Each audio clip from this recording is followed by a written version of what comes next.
জাদুর ঘড়ি the magic clock episode 4 সময়ের ফাটল। ভিক্টরের সাথে তৃতীয়বার দেখা হওয়ার পর আরিফ বুঝে গেছে এই ঘড়ি শুধু অদ্ভুত না, খুব বিপজ্জনকও। সেই রাত থেকে সে ঘুমাতে পারছে না। তার সামনে বারবার ভেসে উঠছে সেই মুহূর্তটা। সময় থেমে গেছে, আর পুরো পৃথিবীতে শুধু দুইজন মানুষ নড়ছে, সে আর ভিক্টর। দাদুর ডায়েরির রহস্য। সেদিন রাতে আরিফ আবার দাদুর পুরনো ডায়েরি নিয়ে বসে। ডায়েরির পাতাগুলো হলদে হয়ে গেছে। কিছু কিছু জায়গায় দাদুর লেখা অস্পষ্ট, কিন্তু একটা পাতায় বড় করে লেখা, সময় নিয়ে খেললে সময় প্রতিশোধ নেয়। আরিফের বুক কেঁপে উঠল। সে পড়তে লাগল। ডায়েরিতে লেখা ছিল, এই ঘড়ি তৈরি হয়েছিল বহু বছর আগে এক রহস্যময় ঘড়ি নির্মাতার হাতে। তিনি বিশ্বাস করতেন, মানুষ যদি সময় নিয়ন্ত্রণ করতে পারে তাহলে পৃথিবীর সব সমস্যার সমাধান সম্ভব। কিন্তু পরে তিনি বুঝতে পারেন, সময়কে থামানো মানে প্রকৃতির নিয়ম ভাঙা। আর যখনই কেউ বারবার সময় থামায়, তখন সময়ের ভেতর ফাটল তৈরি হয়। আরিফ ধীরে ফিসফিস করে বলল, ফাটল? ঠিক তখনই হঠাৎ তার ঘড়িটা কাঁপতে শুরু করল। টিক টিক টিক শব্দটা দ্রুত হতে লাগল। ঘড়ির ডায়াল থেকে আবার নীল আলো বের হলো। অদ্ভুত ঘটনা। হঠাৎ পুরো ঘর কেঁপে উঠল। জানালার কাঁচ কাঁপছে। দেয়ালের ঘড়িগুলো একসাথে অদ্ভুতভাবে ঘুরতে শুরু করল। টিক টিক শব্দ যেন পাগলের মতো চলছে। আরিফ ভয়ে চারদিকে তাকালো। হঠাৎ ঘরের মাঝখানে বাতাসে একটি আলো ঝলকানি দেখা গেল। মনে হচ্ছে যেন বাতাস ফেটে গেছে। আলোটা ধীরে ধীরে বড় হতে লাগলো। আরিফ অবাক হয়ে বলল, এটা কি?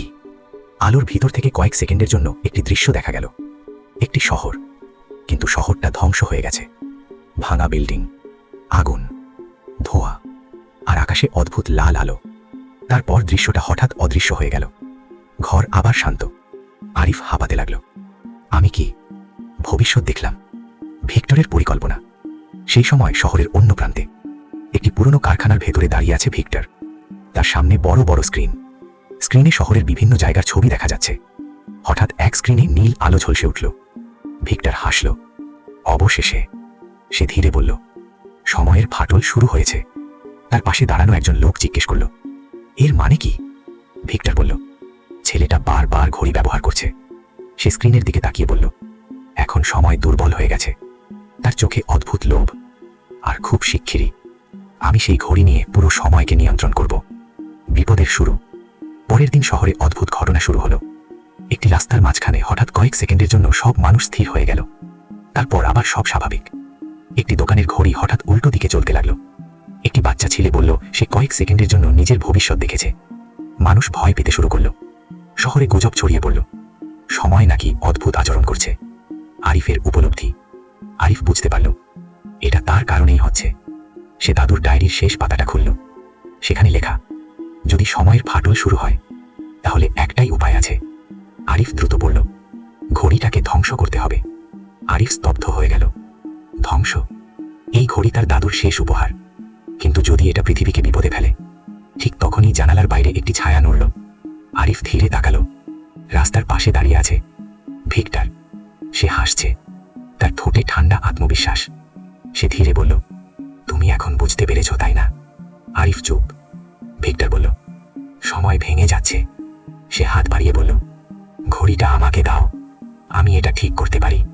আরিফ জানে ওটা মিথ্যা। ভিক্টর শুধু শক্তিটা চায়। আরিফ শক্ত করে ঘড়িটা ধরল। না। ভিক্টরের চোখ ঠান্ডা হয়ে গেল। তাহলে আমাদের শেষ দেখা খুব কাছেই। সে ধীরে অন্ধকারে হারিয়ে গেল। শেষ দৃশ্য, সেই রাত। আরিফ ছাদের উপর দাঁড়িয়ে আকাশের দিকে তাকিয়ে আছে। তার হাতে সেই রহস্যময় ঘড়ি। দূরে আকাশে আবার অদ্ভুত আলো দেখা যাচ্ছে। মনে হচ্ছে যেন আকাশে সময়ের ফাটল তৈরি হচ্ছে। আরিফ ধীরে বলল, এটা শেষ করতে হবে, যেভাবেই হোক। ক্যামেরা ধীরে আকাশের দিকে উঠতে থাকে। আকাশে নীল আলো ঝলসে উঠছে। আর দূরে কোথাও ভিক্টরের কণ্ঠ শোনা যায়, শেষ খেলা শুরু হলো।